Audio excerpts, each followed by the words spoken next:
Morning, જય શ્રી કૃષ્ણ. તો આપણા નવા વ્લોગમાં તમારું સ્વાગત છે અને હર હર મહાદેવ. આજના વ્લોગની શરૂઆત થઈ ગઈ છે અને આ જો મારા વાઈફ ટિફિન ભરે છે. ભાત એવા ભર્યા કે એટલું બધું પ્રેશર કર્યું કે ભાત બાજુમાંથી નીકળવા માંડ્યા. જો અહીંથી બધેથી પ્રેશરથી નીકળવા માંડ્યા. તો ચાલો જઈએ આપણે ઓફિસે અને હવે ચાલીએ ઓફિસે મજૂરી કરવા. અને આજની ક્યાં ક્યાં ડ્યુટી લાગે છે એ હું તમને જરૂરથી જણાવીશ. આપણે ક્યાં ક્યાં જઈએ છીએ, શું શું કરીએ છીએ, ક્યાં ક્યાં ફરીએ છીએ. તો ચાલો આજનો વ્લોગ સ્ટાર્ટ કરીએ. તો ભાઈ ફાઇનલી ઓફિસે આપણે પહોંચી ગયા છીએ અને આજે સવારે તમે નહીં માનો મેં છાપું વાંચ્યું. તો છાપામાં શું જાહેરાત આપી હતી ખબર? કે ભાઈ હજી તે ઠંડી વધવાની છે. ઓહો, અત્યારે જ તે મને ભયંકર ઠંડી લાગે છે ને એ લોકો એમ કહે કે ભાઈ હજી ઠંડી વધશે. તો ભાઈ કેટલી ઠંડી થવાની. અને નલિયામાં તો બરફ થઈ ગયો. આમ સીટ ને એ બધી આખી રાત પડી હોય ને ગાડી બાઇકું એની ઉપર લિટરલી બરફ જામી ગયો. તો બોલો નલિયા એટલે કચ્છ બાજુ એટલી ઠંડી છે એમ. અને રાજસ્થાનમાં તો -2 તાપમાન, -2 ડિગ્રી થઈ ગયું. બોલો હા, આ વખતે ઠંડી એટલે રેકોર્ડ બ્રેક ઠંડી થવાની છે ભાઈ. તો ચાલો ઘડીક વાર આપણે બેઠીએ ઓફિસમાં, પછી ધીમે ધીમે બધા લોકો આવે એટલે પછી આજે ક્યાં ક્યાં ડ્યુટી લાગે છે એ આપણે જોઈએ. તો ભાઈ આપણી ડ્યુટી લાગી ગઈ છે. અત્યારે આ ડોક્યુમેન્ટ છે એ આપણે દેવા જવાના છે એક જગ્યાએ ગોત્રી પાસે. આપણે ગોત્રી પાસે જઈએ છીએ. આ ગોત્રી રોડ છે અને આ સામે મસ્ત મજાનો કોમ્પ્લેક્સ છે. તો આપણે જઈએ છીએ ગોત્રી અને ડોક્યુમેન્ટ આપી દઈએ અને પાછા ઓફિસે. તો ભાઈ આપણે રણછોડ રાયનું મંદિર છે અહીંયા. તો આપણે ત્યાં પહોંચી ગયા છીએ. અહીંયાથી માણસ આવે છે ત્યારે લેવા માટે ડોક્યુમેન્ટ. તો આપણે એને ડોક્યુમેન્ટ પછી દઈ દઈએ અને પછી આગળ આપણે જઈએ. તો ભાઈ આપણું કામ પતી ગયું છે. હવે આપણે ઓફિસ તરફ જઈ રહ્યા છીએ. તો હવે કામ પતી ગયું છે, ઓફિસ તરફ જઈ રહ્યા છીએ અને શાંતિથી પછી ઓફિસે બેઠીએ ત્યાં સુધી બીજું કંઈ કામ ન આવે ત્યાં સુધી બેઠીએ. અને કાલે હું એક જગ્યાએ જાઉં છું ફરવા માટે, ઉત્તરાયણ કરવા માટે. કારણ કે હું બરોડામાં જે ઉત્તરાયણ નથી કરવાનો, આ વખતે હું બહાર જાઉં છું અલગ જગ્યાએ. એ તમને હું દેખાડીશ. તો ભાઈ આપણે નીકળી ગયા છીએ અત્યારે રેપિડોમાં. સાહેબની ગાડી લેવા જવાનું છે. સાહેબની ગાડી લેવા હું નીકળી ગયો છું અત્યારે અને ગાડી લઈને પાછું જવાનું છે ઓફિસે. એટલે અત્યારે હું ગાડી લેવા જાઉં છું.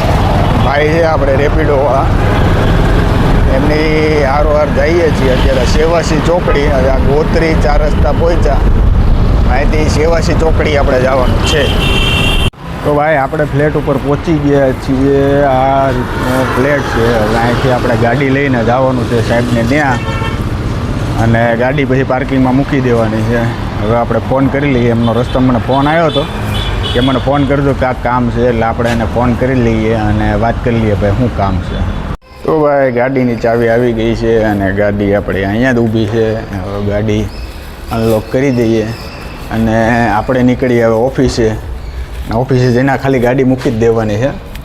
હવે બીજું શું કામ છે એ કાંઈ ખબર નથી. એટલે આપણે જઈએ ઓફિસે અને ગાડી મૂકી દઈએ. હવે આપણે આવ્યા છીએ હાલતા માવો ખાવા માટે અહીંયા સૌરાષ્ટ્ર પાન સેન્ટરમાં. શાંતિથી માવો બાવો ખાઈ લઈએ અને પછી શાંતિથી બેઠીએ ઓફિસમાં. કામ ઉપર કામ આવે છે અને અત્યારે પાછું બેંકનું કામ પતાવીને હું પાછો આવ્યો છું બાપુના ગલ્લે આવ્યો છું. હવે થોડુંક સોડા બોડા પીએ, માવો બાવો ખાઈએ અને પાછા સ્ટેમ્પ પેપર લેવા જવાના છે. અને કાલે હું રજા ઉપર છું, એ લોકોને ખબર છે એટલે આજે જ તોડવી નાખશે મને.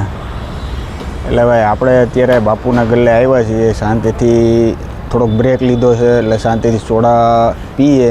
આજે પાછી ગરમી લાગવા માંડી છે. થોડીક સોડા અને માવો ખાઈએ, પછી પાછા બીજા કામ પતાવીએ અને પછી હવે હું ક્યારે નવરો પડીશ કાંઈ ખબર નહીં. પણ કાલે આપણે એક જગ્યાએ જવાનું છે કે ઉત્તરાયણ હું અહીંયા નથી કરવાનો. ઉત્તરાયણ કરવા માટે હું કંઈક બીજે જાઉં છું. એ હું તમને વ્લોગમાં કહીશ કે હું ક્યાં જાઉં છું. તો ભાઈ આપણું સ્ટેમ્પનું કામ પતી ગયું છે. હવે આપણે પાછું બીજા એક જણાને ફોન કરવાનો છે અને પૂછવાનું કે ભાઈ આ સ્ટેમ્પ તમને ક્યાં દેવા આવીએ. તો તો એને ફોન કરી લઈએ અને એને સ્ટેમ્પ આપણે આપી દઈએ, પછી આપણે ફ્રી. તો ચાલો હવે સ્ટેમ્પનું કામ પતી ગયું, તો એ પતાવીને પછી હવે આપણે નવરા થઈ જઈએ. જધણા ઉપર જધણા થાય છે. અત્યારે હું અહીંયા પ્રિન્ટ કરાવવા આવ્યો હતો. હજી મારું પ્રિન્ટ ચાલુ થાય એ પહેલાં તો લાઇટ વહી ગઈ. એવા કોક વાર તો દિવસો ઉગે છે ને કાંઈ ખબર જ નથી પડતી. હવે એ કામ રહેવા દઈએ, હવે એક બીજું કામ છે એ કામ પતાવવા જઈએ. અને સવારે નહોતો કે હું જ્યાં ડોક્યુમેન્ટ દેવા ગોત્રી, તો ત્યાં જ જવાનું છે અને ત્યાંથી પાછા ડોક્યુમેન્ટ દીધા હતા એ જ ડોક્યુમેન્ટ પાછા લઈને આવવાના છે. તો હાલો હવે જઈએ આપણે ગોત્રીમાં. ત્યાં સુધીમાં અહીંયા લાઇટ આવી જાય અને આપણી પ્રિન્ટે થઈ જાય. ભાઈ વાગી ગયા છે 7 અને મારે ઘરે જવાનો ટાઈમ છે. એમ છતાંય હું કામ કરું છું. આને કહેવાય મજબૂરીનું નામ મહાત્મા ગાંધી. અને નોકરી કરીએ છીએ એટલે મજબૂરી તો રહેવાની જ તે. અને અમુક લોકો એ જ મજબૂરીનો ફાયદો ઉઠાવે, એને કહેવાય શેઠ. એટલે મારું તો એટલું જ કહેવું છે કે ભાઈ મીઠા ઝાડના મૂળ ન ઘટાય. હજી મને કીધું છે કે તમે બેહો, થોડુંક કામ હજી છે. બોલો, આ કાંઈ ઓવર ટાઈમના કોઈ મને પૈસા દેવાનું નથી. મિત્રો 9 વાગી ગયા છે અને અત્યારે હવે હું છૂટો થયો કામમાંથી. આમ જો આખી ઓફિસ ખાલી થઈ ગઈ. હું એકલો જ તે ઓફિસમાં છું. હવે ઓફિસ બંધ કરીને હું નીકળું અને કાલનો વ્લોગ ટ્રાવેલિંગ વ્લોગ થવાનો છે. તો તમને મારા વ્લોગ ગમતા હોય તો લાઇક, શેર અને સબસ્ક્રાઈબ કરવાનું ભૂલતા નહીં. તો મળીએ કાલના વ્લોગમાં. ત્યાં સુધી બાય બાય, ટાટા અને મહાદેવ.